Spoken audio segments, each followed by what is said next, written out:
దేవుని పరిశుద్ధ నామానికి మహిమ కలుగునుగాక. యెషయా పరిశుద్ధుడు పరిశుద్ధుడు పరిశుద్ధుడు, మనల్ని కూడా పరిశుద్ధులుగా ఉండమన్నాడు. ప్రేరేపణ వాక్యంతో మనల్ని బలపరిచాడు. ప్రేరేపణ గల వాక్యము మనల్ని ముందుకు నడిపిస్తుంది, పవిత్రలతో నడిపిస్తుంది, పరిశుద్ధతలో మనల్ని ముందుకు నడిపిస్తుంది. యెషయా గ్రంథము మనం చూసినట్లయితే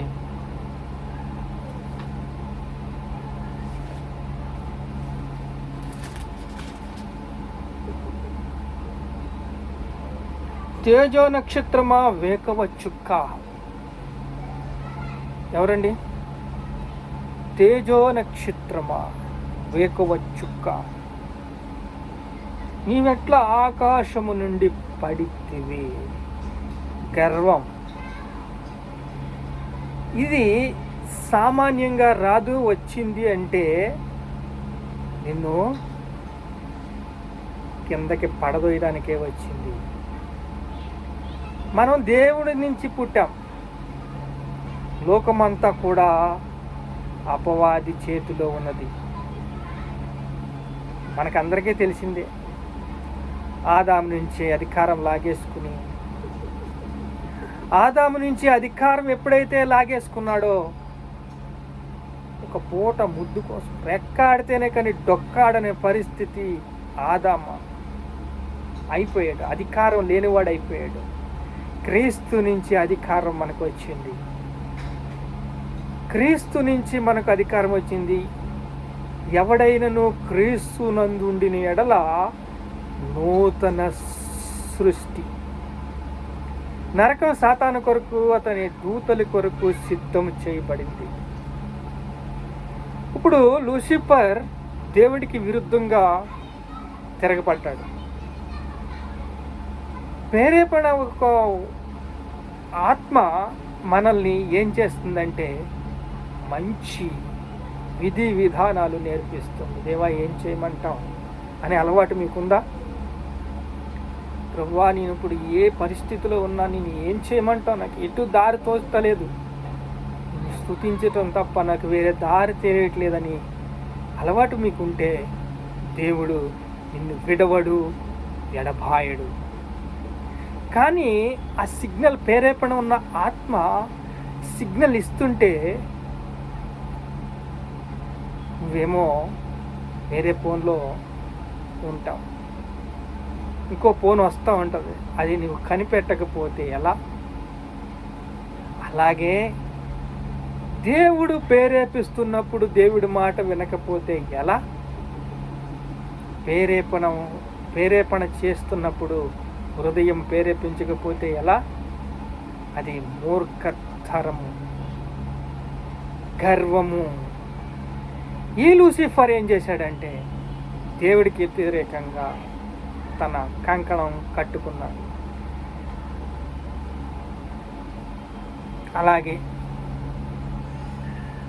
ఒక మేనేజర్ కావచ్చు, అసలు గర్వం ఉంటే పట్టుకోలేమండి. CEO కావచ్చు, ఒక పోస్ట్ మ్యాన్ కావచ్చు, ఒక ఎమ్మెల్యే కావచ్చు, ఎంపీ కావచ్చు, లీడర్స్ అందరూ కూడా ఉన్నత స్థానంలో ఉన్నవాళ్ళు, పిఏలు వీళ్ళకి కూడా. ఎందుకంటే ఈ యొక్క గర్వం అనేది ఉద్యోగంలో రావచ్చు, వ్యవసాయంలో రావచ్చు, అన్ని రంగాల మనుషుల్లోని వస్తుంది. ఎందుకంటే మనం పట్టుకోలేమంటే ఆయా స్థాయిలో, ఆ రేంజ్లో ఆ మాత్రం ఉండాలి మనకి. దేవుడితో ప్రేరణ కలిగిన వాక్యం, మాట వినేలాగా మనం ఉన్నావా? ఈరోజు దేవుడు అడుగుతున్నాడు. దేవుడు యేసయ్య పంపించాడు. ఎందుకు? బైబిల్లో యేసయ్యని ఎందుకు పంపించాడండి? మనకు విరుద్ధంగా ఒక లేఖనం రాచుకున్న సైతాను, దొంగలించిన సైతాను, ఆదాము దగ్గర నుంచి దొంగలించిన సైతాను మరలా దాన్ని పొందుకోవాలి అంటే రాజ్యాన్ని పొందుకోవాలంటే, నీతిగల రాజ్యాన్ని చెయ్యాలి అంటే, విలువలతో కూడిన సత్యముతో కూడిన రాజ్యాన్ని చెయ్యాలి అంటే వెల చెల్లించాలి, విలువ పెట్టి కొనాలి, తన రక్తాన్ని చెందించాలి. అలా సంధించి తండ్రి కుడి పార్శ్వమున మౌనంగా కూర్చున్నాడు. అందుకే 12వ అధ్యాయం చెప్తుంది ప్రకటన గ్రంథంలో, రాజ్యము శక్తియు బలము ఇప్పుడు క్రీస్తు ఆయన. దానికోసం ఇప్పుడు కొన్ని విషయాలు, దేవుని నక్షత్రములు పైగా సింహాసనము హెచ్చింతును, ఉత్తర దిక్కు నుండి సమస్త సభాపర్వతం మీద కూర్చుందును, మేఘమండలముకి ఎక్కుదును, మహోన్నతునితో నన్ను సమానముగా చేసుకుందును అని నీవు మనసులో అనుకుంటువే, నీవు పాతాళమునకు నరకములో ఒక మూలకు త్రోయబడితివే. నరకము సాతాను కొరకు అతని దూతల కొరకు సిద్ధపరిచినని ఇందాకే మాట్లాడుకున్నాం.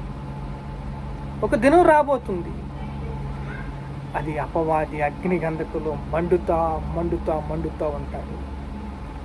ఇప్పుడు చెప్పానే ఇందాక, ఎమ్మెల్యే, ఎంపీ, మినిస్టరు, సీఎంఓ, ప్రధానమంత్రి, ఈ లీడర్స్ అందరూ, మేనేజరు, సిఇఓ, సంస్థలు, అనేక వగేర వగేర వగేర, వీళ్ళందరికీ కూడా గర్వము ఒక రేంజ్లో ఉంటుంది.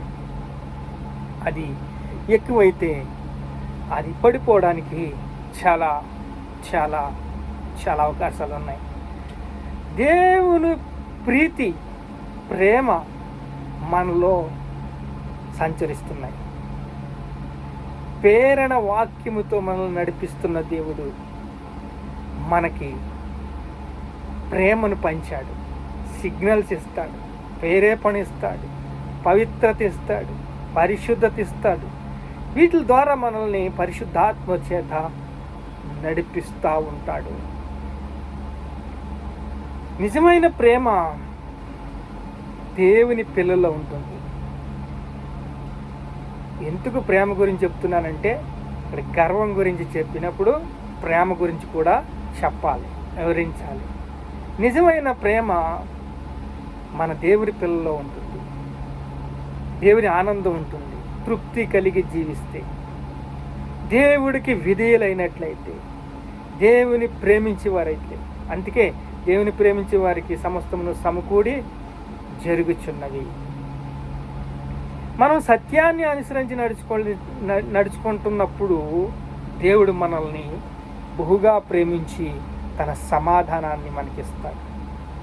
ఇప్పుడు ఇక్కడ అపవాది, దేవుని నక్షత్రం పైగా నా సింహాసనం హెచ్చిందును, ఉత్తర దిక్కునున్న సభాపర్వతం మీద కూర్చుందును, మేఘమండలంకి ఎక్కుదును, మహోన్నతునితో సమానునిగా చేసుకుందును.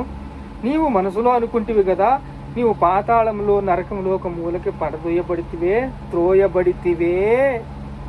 చెప్పకే చెప్తున్నాడు. సాతాను అగ్నిగుండం కొరకు, తన దూతలు అగ్నిగుండం కొరకు కాసుకుని ఉన్నాయి.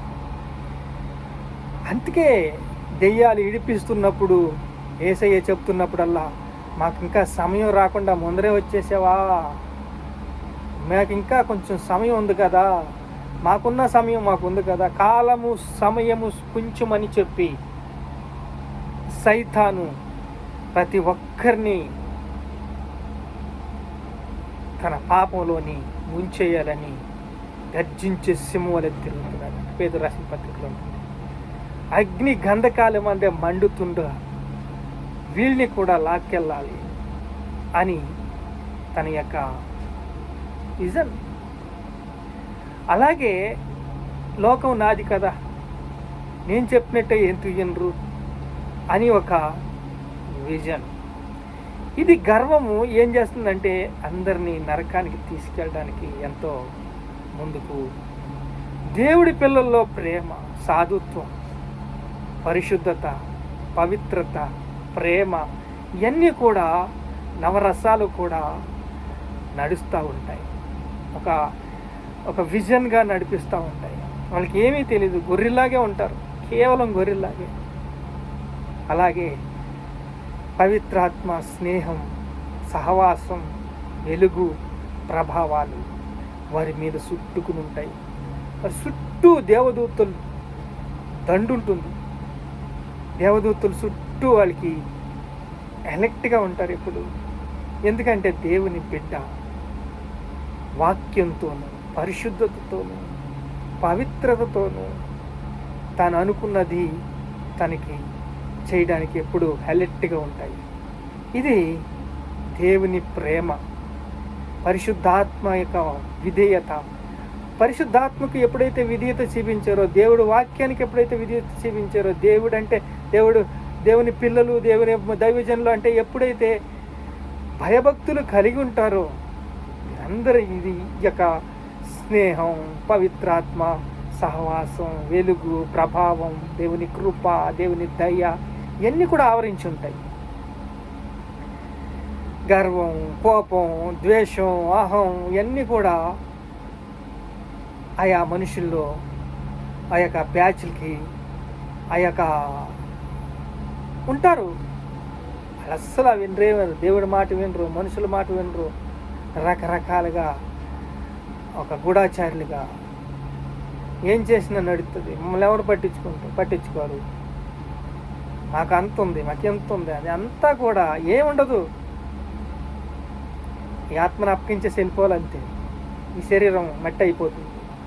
ఈ ఆత్మ వివేగాలు నరకులు, అగ్నిగుండంలో సాతాను కొరకు, అతని దూతల కొరకు సిద్ధపరిచిన గండంలో శిక్ష తప్పదు.